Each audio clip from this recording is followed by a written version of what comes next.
Irmãos, fala comigo, a primavera está chegando. Tomara que ninguém tenha nenhuma parente chamada Vera, porque vai levar um susto. A primavera está chegando de novo. Ela vem, sua prima vem visitar a gente. A primavera está chegando, amém?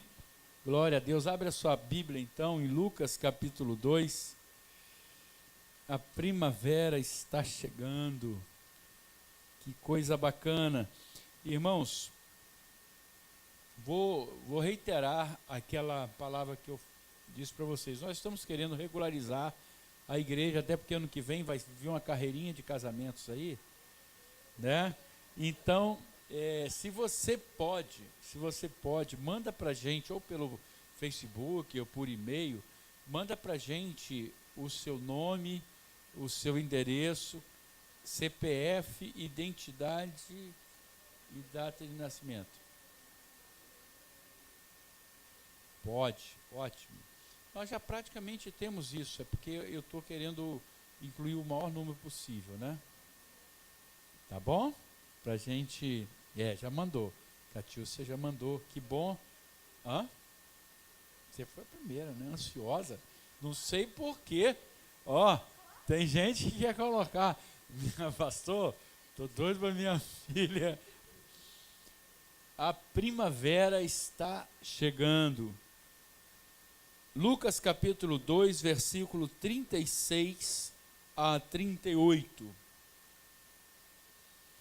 Havia uma profetisa chamada Ana, filha de Fanuel, da tribo de Azer, avançada em dias, que vivera com seu marido 7 anos desde que se casara, e que era viúva de 84 anos.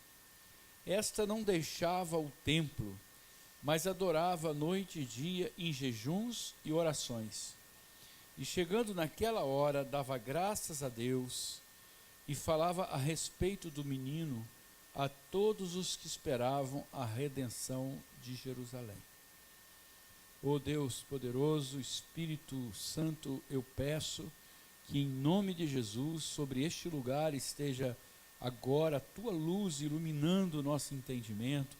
Cerca esse lugar, meu Pai, para que nenhum espírito contrário possa desafiar aquilo que queres falar a cada um de nós.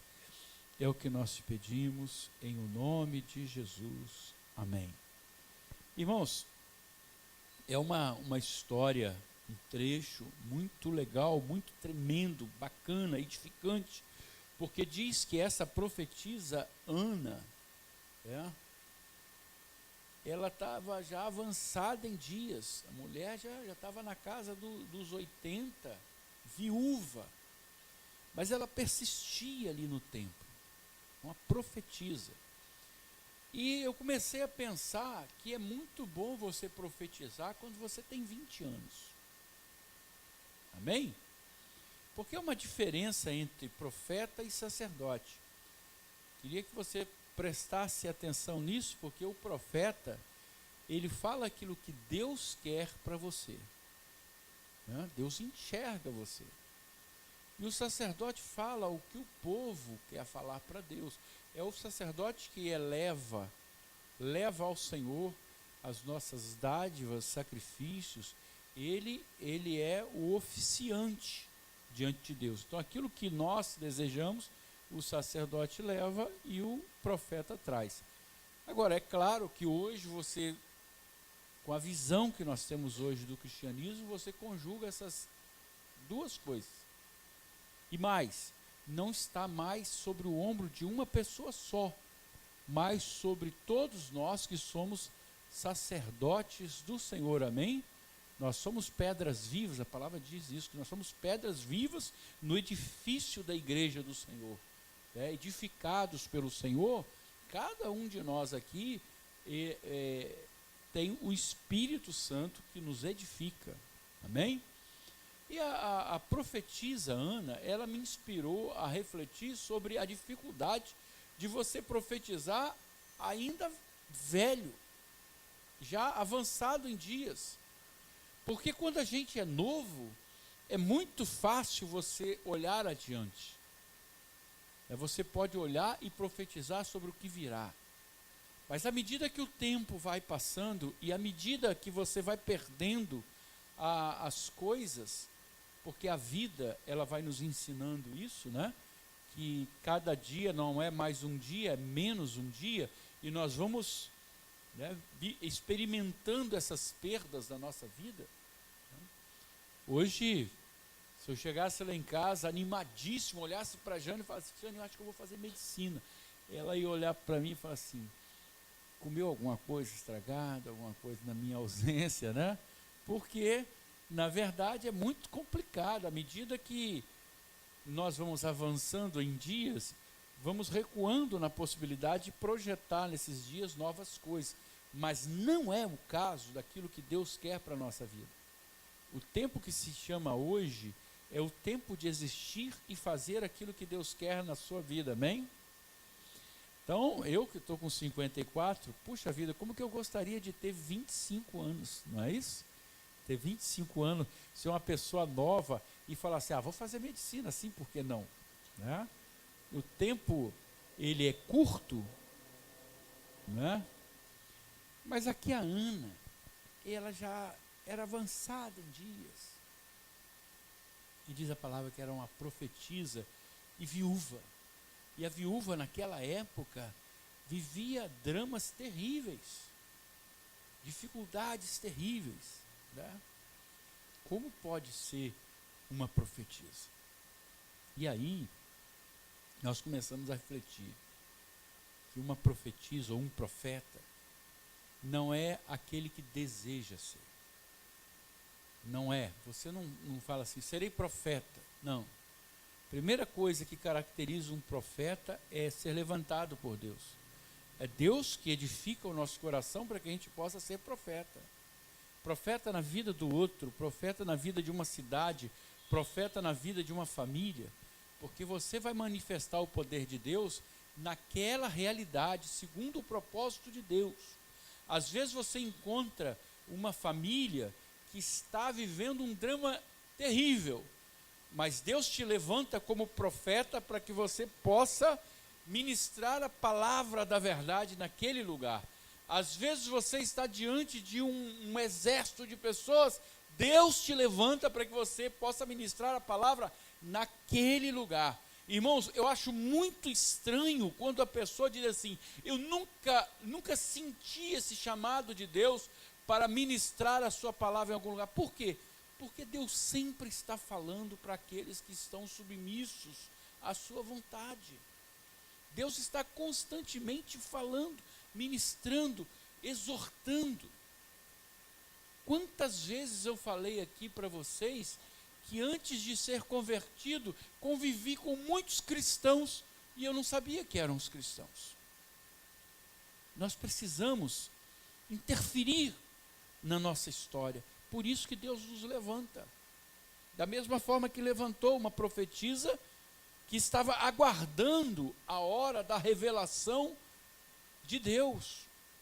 Ela sabia que havia uma promessa de que Deus enviaria uma resposta para libertar o povo de Israel. Então a palavra diz aqui, olha, que ela, depois de ter conhecido o menino, ela falava a todos os que esperavam a redenção de Jerusalém. A todos que esperavam a redenção de Jerusalém. Eu tenho que falar a todos os que esperam uma resposta, um significado para a vida. E a vida, ela vai sendo tecida cada vez na sua sequência. Irmãos, nós estamos então vivendo uma expectativa, como Israel vivia aquela expectativa daquela época, nós também estamos esperando a nossa redenção, não porque ela não tenha acontecido, mas porque a gente ainda aguarda com expectativa que essas coisas sejam reveladas a nós efetivamente. Por que eu falo isso? Irmãos, porque no céu, o tempo, ele é simultâneo. Então, o olhar de Deus sobre todas as coisas, ele é simultâneo. A cronologia existe só para mim. Quando a Bíblia fala que na plenitude do tempo, quer dizer, no ponto máximo, Quando veio o Filho de Deus, ele não veio apenas para o Novo Testamento, ele veio para toda a história humana. Quando uma pessoa vem aqui na frente e aceita Jesus, irmãos, aquele ato dá legalidade a Deus com relação à vida daquela pessoa. Pode passar 500 anos, mas Deus vai reivindicar aquela vida para ele. O processo está em curso. Nós somos, então, os profetas que vão anunciar a redenção, não apenas para Jerusalém, mas para todos os lugares por onde nós passarmos. Irmãos, nós precisamos. Hoje eu estava lendo uma frase de um homem, ele se chama, na verdade eu conheço a expressão, Cura d'Ars. Na verdade é um francês que era sacerdote na França, e ele diz essa frase assim: todos acreditam no inferno, mas todos vivem como se ele não existisse. Percebe? As pessoas dizem que acreditam em Deus, acreditam em Jesus, acreditam no inferno, mas vivem como se essas coisas fossem uma fábula. E eu quero falar para você que nós estamos no processo, na caminhada, e Jesus está voltando. Você pode falar, Jesus está voltando? Então vira para o seu lado aí, para a pessoa que está ao seu lado, e fala assim: se prepara, se prepara, se prepara. Deus, quando falou no meu coração sobre isso, irmãos, eu estava pensando assim, como que aquela mulher, ela ia sempre ao templo, ela já velha, sem marido, sem amparo, no entanto, ela devia trazer palavra de consolação para as pessoas. Virá o Filho de Deus. Quando, Ana? Ele virá, porque a promessa foi feita, meu filho. Mas quando, Ana? Ele virá. E as pessoas deviam olhar para ela e falar assim: mulher, eu acho que ela não está batendo mais, porque a mulher perdeu o marido, vive aí largada, sofredora. Como é que posso ouvir uma pessoa tão derrotada? Como é que eu posso ouvir dar crédito? E ela estava lá, a palavra diz assim, ó, de 84 anos. Existe até uma questão, porque no versículo 36 diz assim, que ela vivera com seu marido 7 anos desde que se casara. Ela se casou, tá? E que era viúva de 84 anos. Não dá para colocar uma matemática nessa história aí não, eu só sei que ela era muito velha. Ela casou nova e depois enviuvou, né? 7 anos, a gente não sabe, ou tem 7 anos que ela, a palavra ficou. O importante para a gente é que havia uma profetisa que acreditava em Deus, embora a sua situação fosse muito difícil, mas ela acreditava que aquilo que Deus construiu não retroage. E aí quando Deus me deu essa palavra, Deus falou, a primavera está chegando, é isso que eu estou avisando, a primavera está chegando, há algo no ar que me anuncia a primavera, né? Há uma coisa que eu começo a perceber nas plantas, no vento, no céu, e eu percebo a primavera está chegando, porque Jesus está chegando.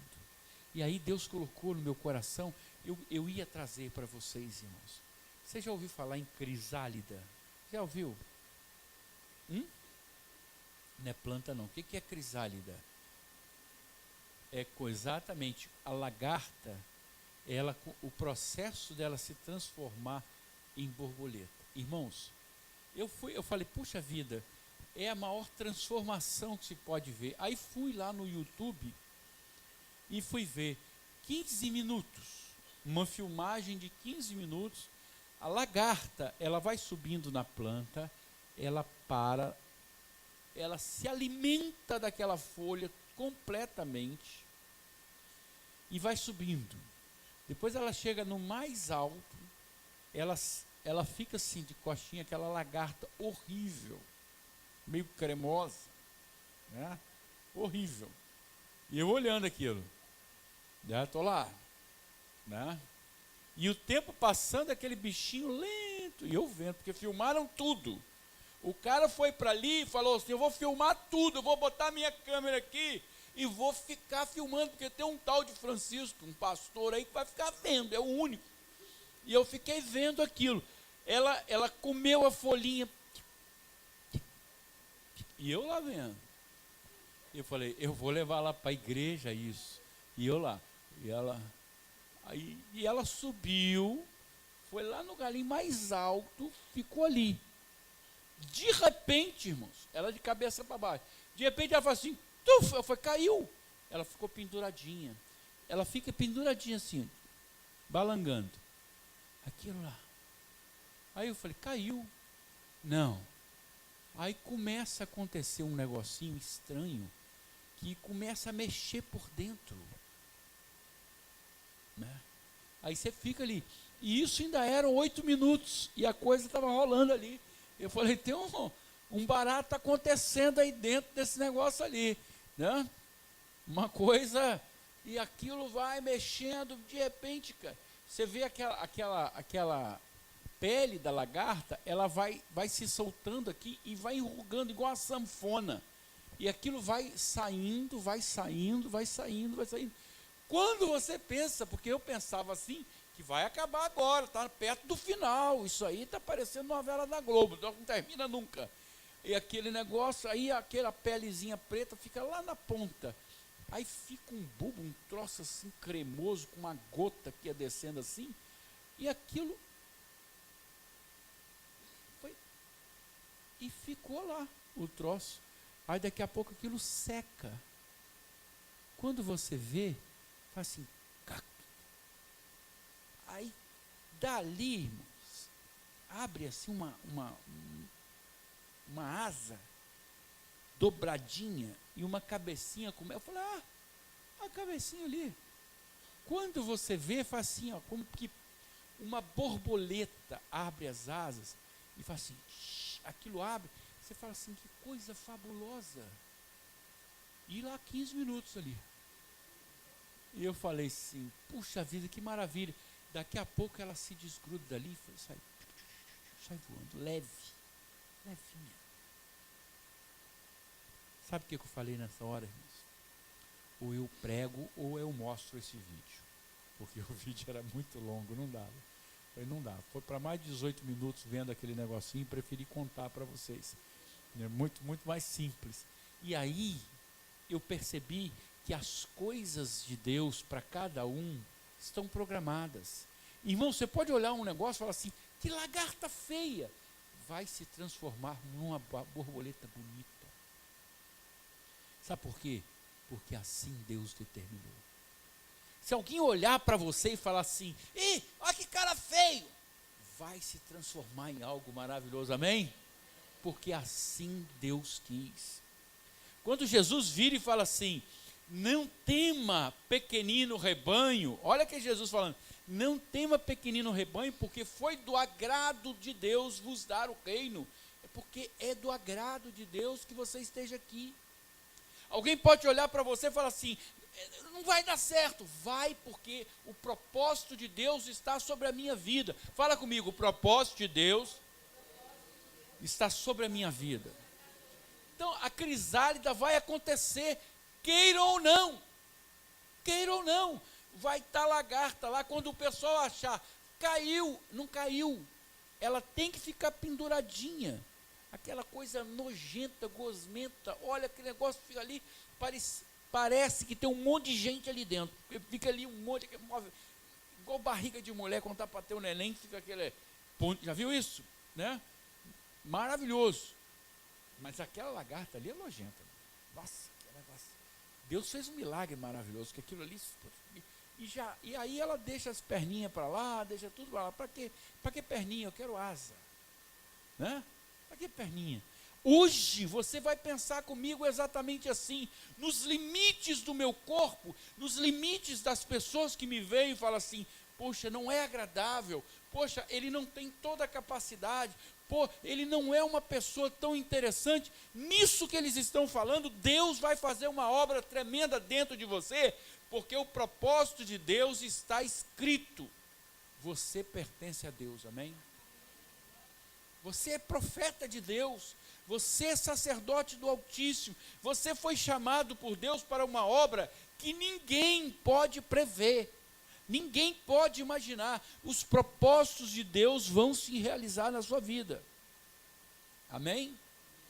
Quando você pensa que nós vivemos exatamente essa transformação de crisálida, nós estamos dentro desse lugarzinho aqui. Isso aqui é lagarta, irmãos. A pessoa passa lá e fala assim: ah lá, o pastor não pagou a luz, apagaram a luz, olha lá, o povo está todo escuro, né? Quando ele passa, olha ali fora, fala assim: o pessoal está ali cantando, o pessoal maluco, fica lá, o pessoal doidão, fica lá, tá.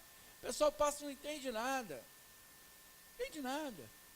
Nós estamos dentro de um processo que foi imaginado por Deus, e a mente de Deus, ela é insondável, mas ela é percebida. É insondável, mas ela é percebida. Os detalhes do amor de Deus se realizam no dia a dia da minha e da sua vida, das coisas que eu vejo pouco a pouco, e é preciso estar vendo as coisas de Deus acontecendo na nossa vida.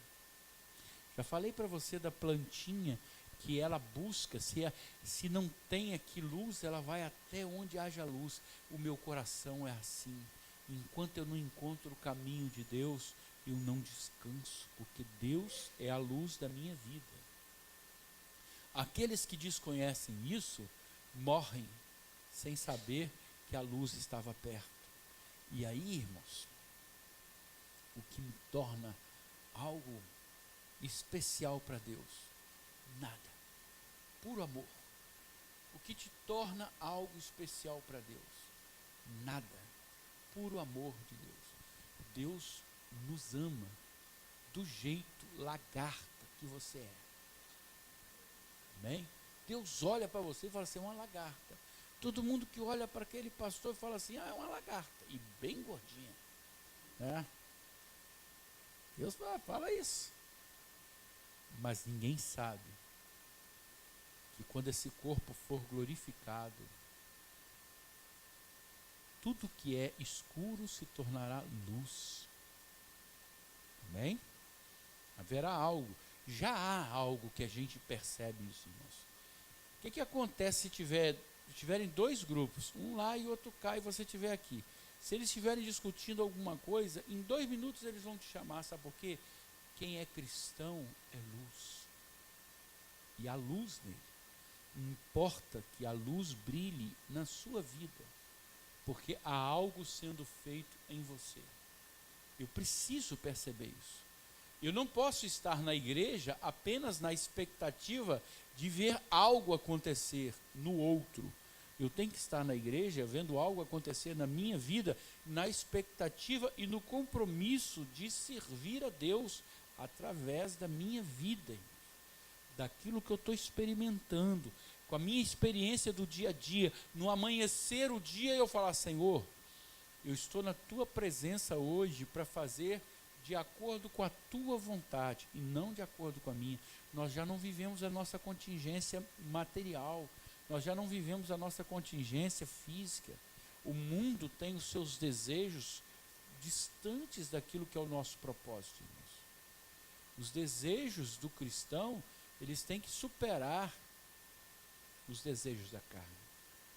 O mundo, irmãos, tudo no mundo gira em torno da carne. A sociedade hoje, ela transpira sexualidade, comércio, tudo gira em torno de dinheiro, enganho pessoal, financeiro. A propaganda, a pessoa faz propaganda de macarrão, coloca uma mulher. Faz uma propaganda, sei lá, de um hospital, põe uma mulher. Porque, na verdade, a sexualidade fica aflorada a pele. E a nossa visão cristã diz: você é um espírito alimentado pela palavra, que é superior a essas coisas.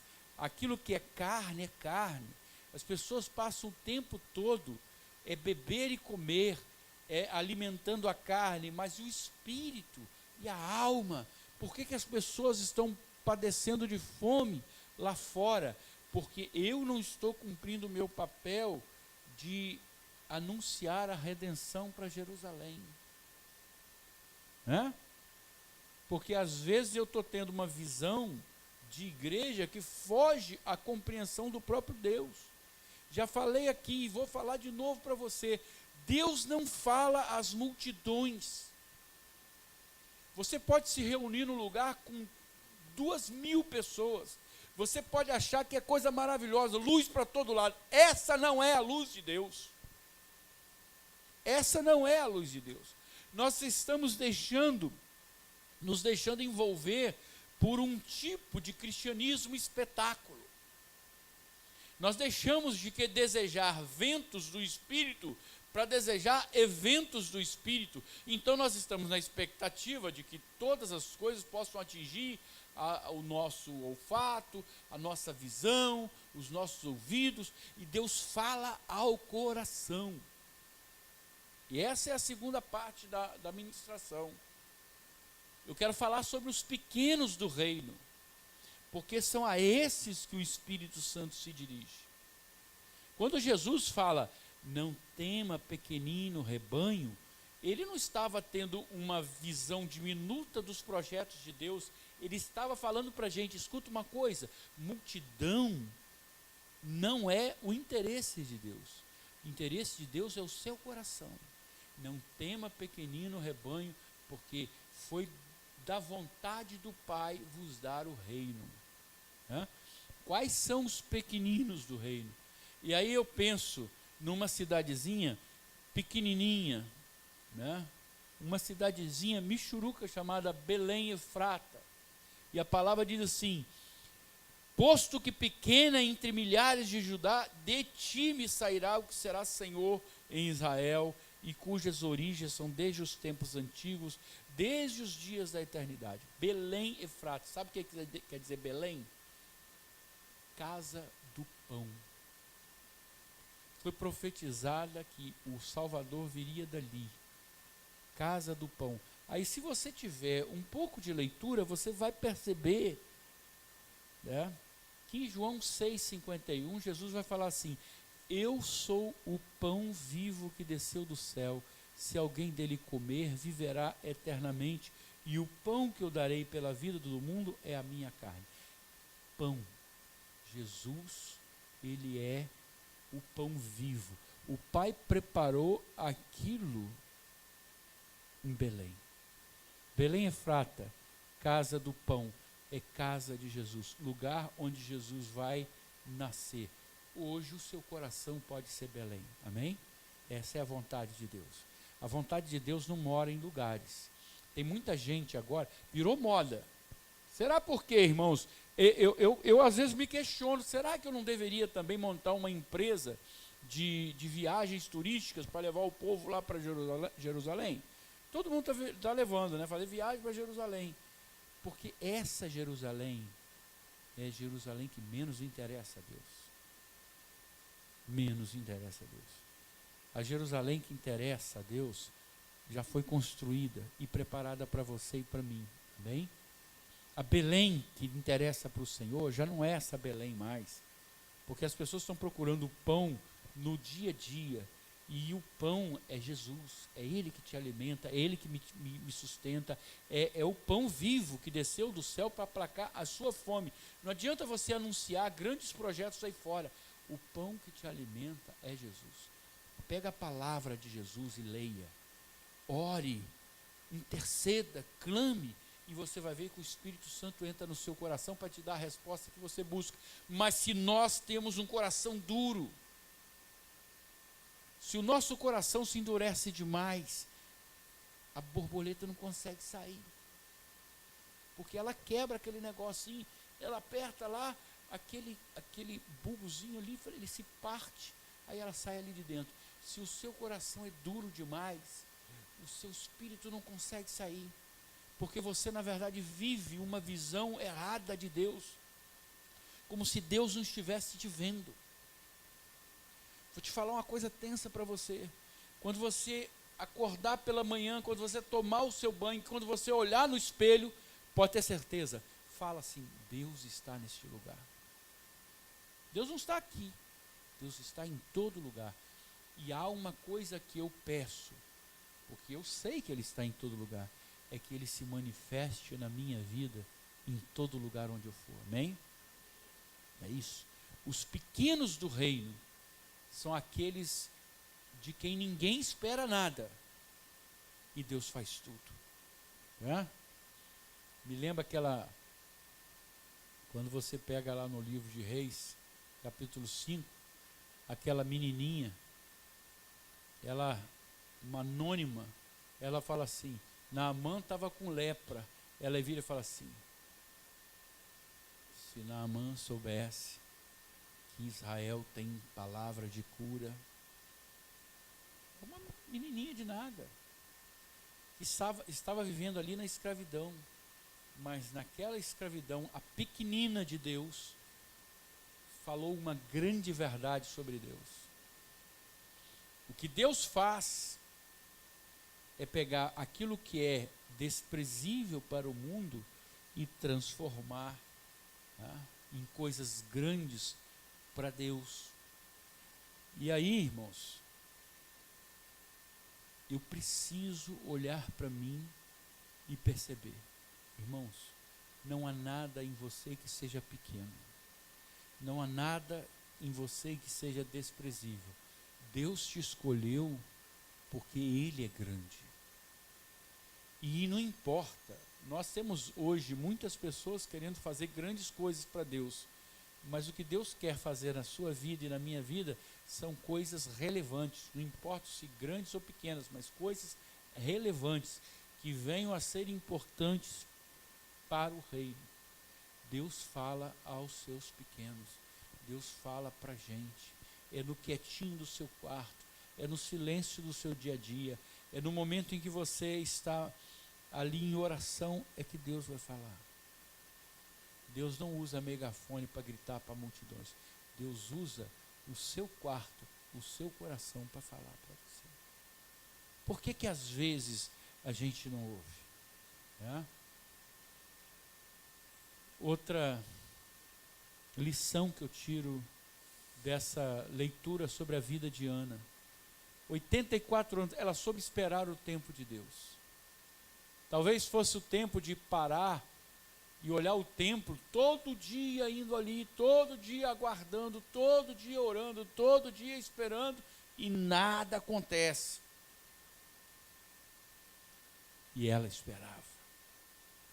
E ela esperava como nós muitas vezes nos cansamos de esperar. Ana soube esperar o tempo de Deus, né? Tudo para ela estava no derradeiro, na idade, nos compromissos, na perspectiva de formar família, estava tudo destruído.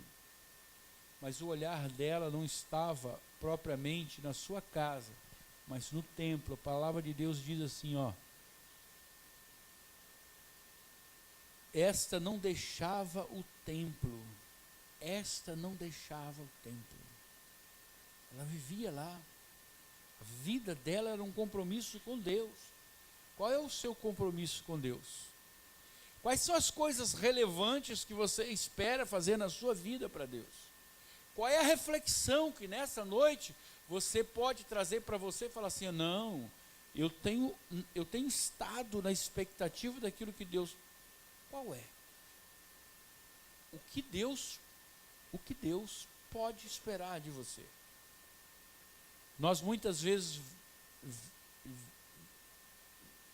chegamos até a igreja porque nós temos muitas coisas que esperamos de Deus, coisas que eu espero de Deus, e isso às vezes atormenta o meu pensamento e eu deixo de me perguntar, o que é que Deus espera de você? Ela era profetisa por quê? Porque Deus a levantou como profetisa. O que Deus espera de você? Você já parou para pensar, para refletir, para questionar, falar assim, é o tempo de Deus na minha vida hoje, o tempo de estar debaixo da mão de Deus. Para fazer o quê? O que você vai fazer? Irmãos, quando eu olho Eu gosto, às vezes, lá em casa, por todo lugar, você vai achar duas coisas: livros e fotos. Né? Todo lugar. Você abre uma gaveta, tem um albinho, abre outro, tem um albinho. E aí você pega aquele albinho, eu olho e falo assim, meu Deus, gente, isso aqui foi em 84. Eu achei, por exemplo, o albinho com a primeira casa onde nós moramos aqui, eu e Jane, na rua Antônio Fernandes, 1984. Meu Deus, eu tinha 24 anos, novinho, novíssimo, né? Magro, né? Tá vendo? E o tempo passou rápido, e ele continua, porque os propósitos de Deus precisam ser feitos agora. Eu não posso deixar, talvez amanhã não. Ana soube esperar pelo tempo de Deus e ela recebeu aquela revelação. Né? Ela soube receber aquela revelação nas palavras que vieram até elas. Né? Se você pegar, né, Simeão, a palavra dele, se você ligar os pontos, você vai ver que ela estava no templo na hora certa, e ouviu e creu na palavra. E aí você pensa, quantas pessoas passam uma vida na igreja, e não ouvem nada. Não é que não ouviu o cantar do galo, sequer sabiam que tinha um galo. E aí fulano, ouviu o cantar do galo, por isso você veio cedo? Não, nem sabia que tinha galo. Tinha galo? Tinha. Por quê? Porque o som do Espírito, ele toca as cordas do nosso espírito. Tem que ter uma afinação. Não dá para conciliar as duas coisas. Ah, pastor, mas eu estou com tantos afazeres, tantos compromissos. Sim, esses compromissos, esses afazeres estão roubando você da experiência da revelação. Ana estava ali, velhinha estava ali no templo todo dia assim, vai acontecer, vai acontecer, vai acontecer. É a expectativa da fé. Expectativa. Né? E eu quero esperar o meu Senhor. E eu quero ser um anunciador, um atalaia, aquele que toca aquela corneta de ensurdecer para que as pessoas percebam. Não durma, não durma, desperta. Olha agora para o horizonte, perceba o que está acontecendo. A palavra diz que ela estava todos os dias no templo. Ela não deixava o templo, mas adorava noite e dia em jejuns e orações. Ela estava ali, clamando. Ah, pastor, mas eu sou tão pequenininho diante disso. Pega 1 Coríntios, vai lá, 1:27, você vai ler aquilo lá. Deus escolheu o que é fraco no mundo para confundir o que é forte. Deus te escolheu para confundir as pessoas que estão lá fora. Edifica em você um templo vivo para receber Jesus. Então hoje eu quero falar para você. Naquela época, Ana vivia a expectativa daquilo que Deus ia fazer. Ela sabia, Deus vai mandar uma resposta para Israel. E a resposta veio. Hoje, qual é a expectativa de todos nós da igreja? O retorno de Jesus. Irmão, pode ser agora, seria muito bom. Pode ser agora. Jesus pode voltar agora, nesse instante. É essa a expectativa que eu anuncio para as pessoas. Às vezes as pessoas falam assim, ah, isso é bobagem. Pode até ser, mas eu já falei para você. Então, creia. Deixa eu te falar uma coisa. Edifica o seu coração na presença do Senhor. Edifica a sua prática de vida. 3 coisas são necessárias. 3 coisas que eu fico sabendo pela leitura. Ela vivia no templo, ou seja, ela saía do seu espaço e ia para o templo. Eu preciso caminhar em direção à igreja do Senhor. Primeira coisa. Segunda coisa, jejum. O que é o jejum? É você deixar de lado aquilo que o seu corpo clama para beber das fontes que o Espírito dá. Esse é o jejum que agrada ao Senhor.